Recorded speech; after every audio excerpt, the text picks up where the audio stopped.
Oh man. Oh man. Oh man. Triple G. It's time to look alive. Guys, what up? This your boy T-Dub, what's plays in the sports.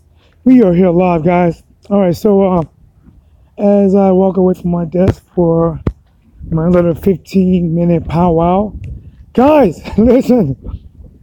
Triple G has a decision to make. Either Triple G steps up and take the less money that Oscar De La Hoya, well, it ain't the less money, basically accept the same contract you took for May. Look, guys, back in May, Triple G accepted a 65-35 split. But, guys, because of the clenbuterol and, Canelo testing positive and the fight not happening, Triple G feel like, listen, man, I really deserve a 50-50 shot at this because it's my titles. Yes, I know you bring the money, but it's my titles. And you can make even more money for my titles. So I deserve a minimum of 50%. Guys, whatever you think about that, remember you can always comment below and let me know. And please excuse the voice. It is shot, guys. I don't know what I did. But that's the reason I did not do a video yesterday. But now, a lot of pressure is being put on Gennady Glovkin to either fight Canelo next and get it done, or face the likes of Jamal Charlo, which is a banger, or he can possibly may even fight Sergey Dervinchenko, I believe that's his name, how to enunciate his name. But guys, man, what do you think about that, guys? I'm telling you right now, Oscar De La Hoya is happy. Oscar got that smile that he always keeps on his face. He probably told Triple G, I told you, GGG, you should have took that offer. And now you're going to have to fight Jamal Charlo. He's young, he's fast, he's strong, and you won't get near the money. That 35% sounding a little good, isn't it? He's probably like telling him, you better take this money because you're going to get some crumbs over there, and it's going to be some tough crumbs to chew.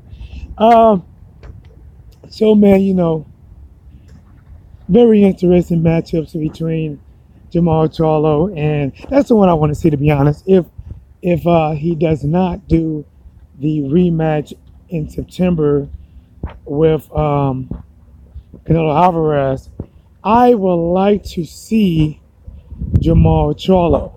But I do believe there's another way that he can get around it, and that's if he do an undisputed matchup. But I'm afraid that he will not get the undisputed matchup with Billy Joe Saunders because Canelo and his team has already started the talks with Billy Joe Saunders, and their money is longer than Triple G. So if it come down to it, now it's going to be up to Billy Joe Saunders. All right, do I take this offer with Canelo and make these few millions, or do I try to go for undisputed with Triple G and, make a significant less? Yes, it'll be a couple million or so, but it would definitely be a lot less than if he would have fought Canelo. Guys, that's the decision. Remember, this is your boy T-Dub. What's blazing in sports? We are here live. The No Voice edition. We are back. All right, so give me 1 second, guys. Make sure this is streaming correctly. What do I do? West Side, the West Side. What up? In the house. Let me. Let's see. Triple G. I sound like I'm gonna go in my car and read this. I'm outside, and I'm using this one app that's garbage. I think you said Triple G defeats Jamal Charlo. You know what, man? I think that's what you said, but we're gonna touch on that. You know why? Because I got a little time. I'm opening the door right now. I'm about to get in the car. Okay, let's see what we got here. Yep, Triple G beats Charlo. You know what? I don't know. I think it's a damn good fight. If he beats Charlo or if he loses to Charlo, I think because of what Jamal Charlo has been able to do to his opponents, how he has been able to knock them out.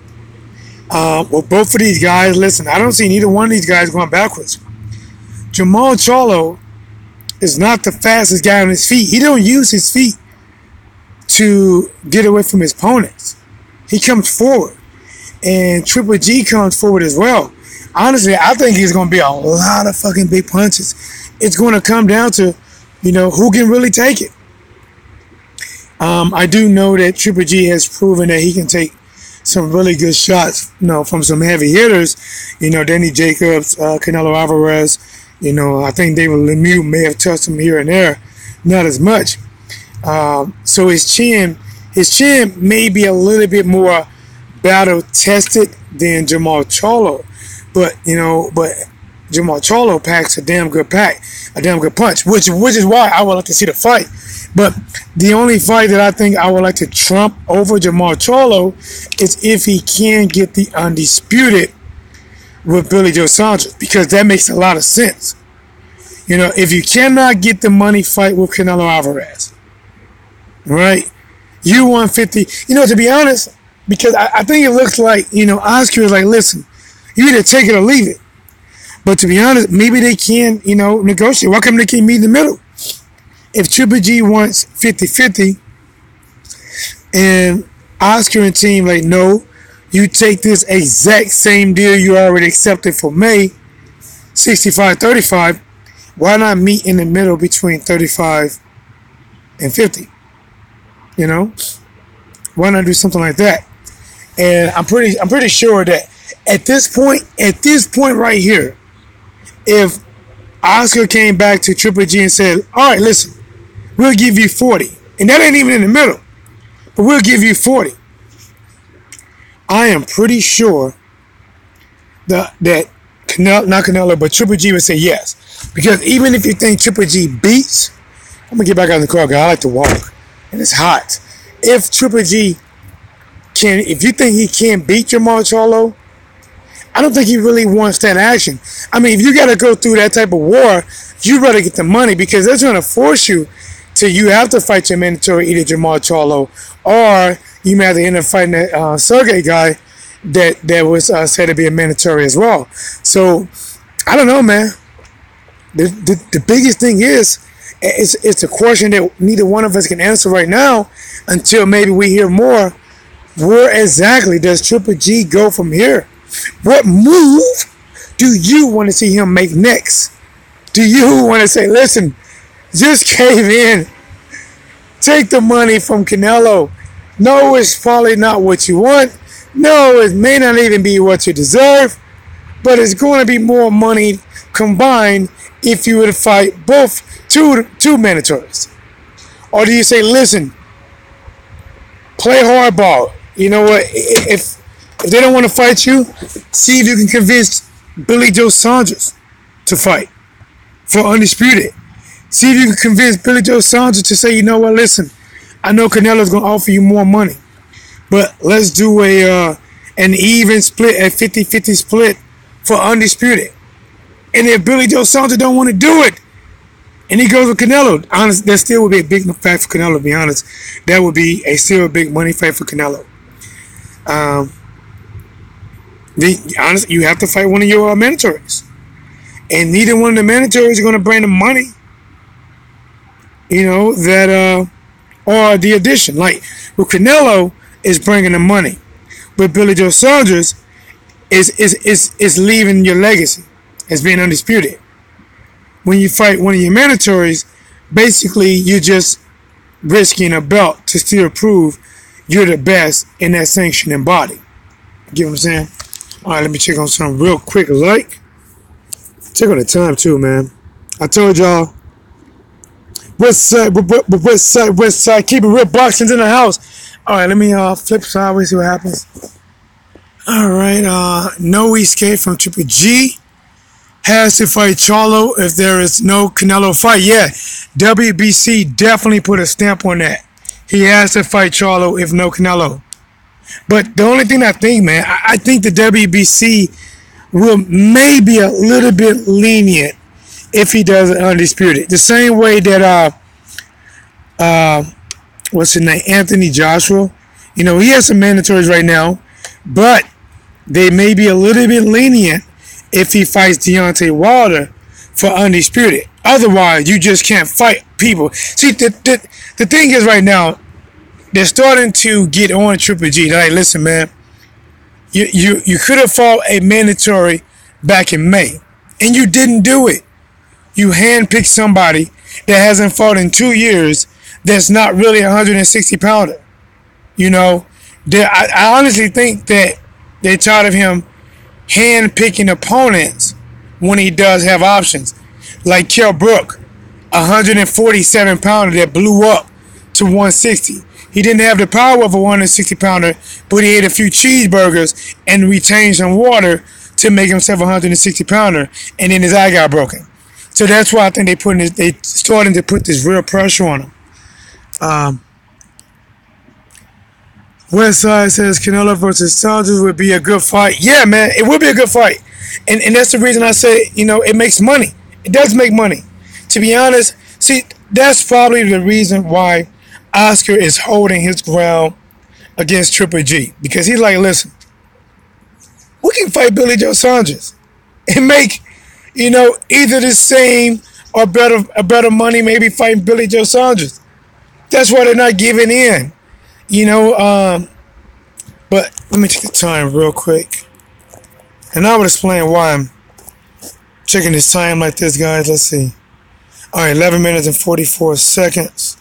Go back to the chat real quick.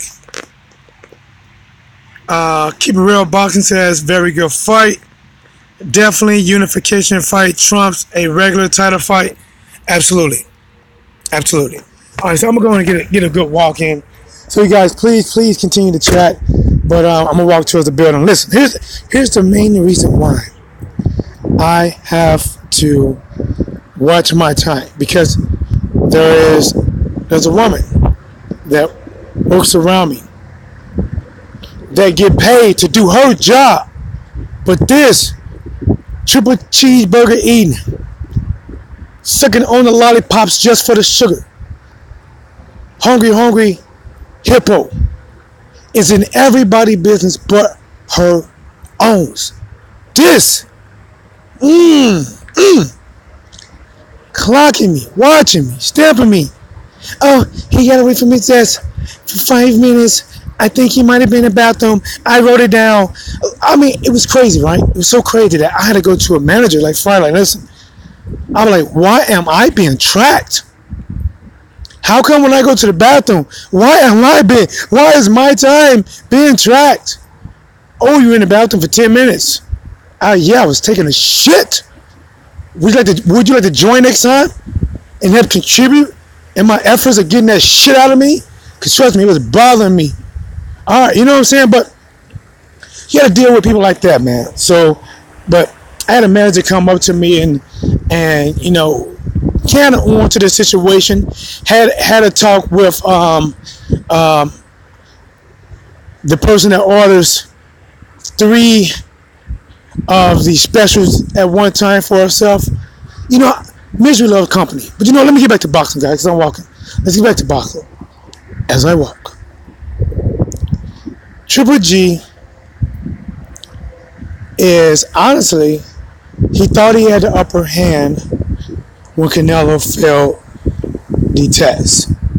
And you know what? In reality, he did have a little leeway. He just didn't use it right. So once the fight got canceled because of Canelo, what he should have done, the rightful thing that he should have done, he should have went on and got the mandatory out the way.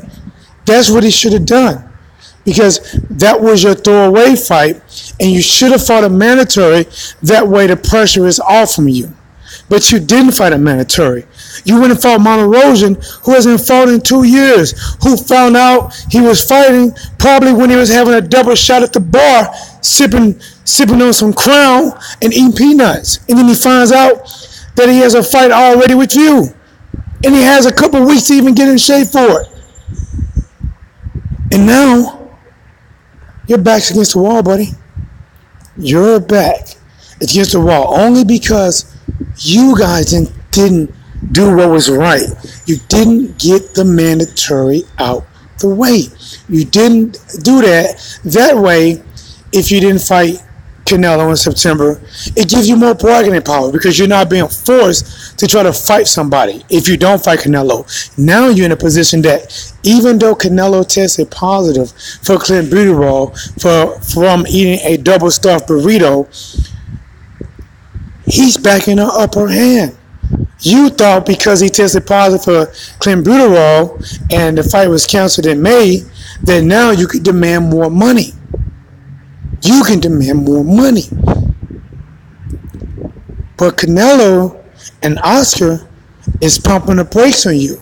And now they're giving you, hey, either you take the 35% and put your belts up, all of them, or take your ass on. Because we already started talking to Billy Joe Saunders, and they also named Jamal Charlo. But to be honest, I think Billy Joe Saunders would be the leading candidate for Canelo because honestly, it is a good fight. It is a good fight. It's a good fight, and depending on what they have, it could be an even bigger fight.